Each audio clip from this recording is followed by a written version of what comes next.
बिस्मिल्लाहिर्रहमानिर्रहीम। अस्सलाम वालेकुम। कैसी है मेरी यूट्यूब फैमिली? उम्मीद है खैरियत से होंगे और आप सबकी दुआ से हम सब भी खैरियत से हैं।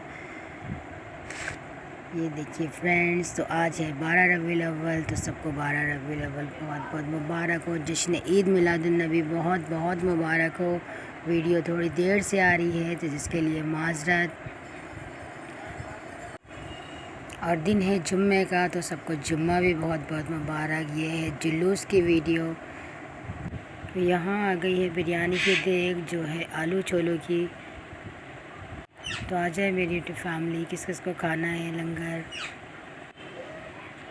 जुलूस देख के हम चले गए थे अपनी बहन के घर, और यहाँ जो है सारी फैमिली बैठी हुई है जो खाना खा रही है। जो हमारी भाभियाँ हैं और भाई हैं, बहनें, भांजी, भतीजे सब जो हैं वो खाना खा रहे हैं। यहाँ ये रखा है कस्टर्ड, जो मेरे मियाँ जो इंतज़ार कर रहे हैं निकालने के लिए। चले आप देखिए वीडियो, हमें दीजिए इजाज़त। और सबको जश्न ईद मिलादुन्नबी बहुत बहुत मुबारक हो। अल्लाह हाफ़िज़।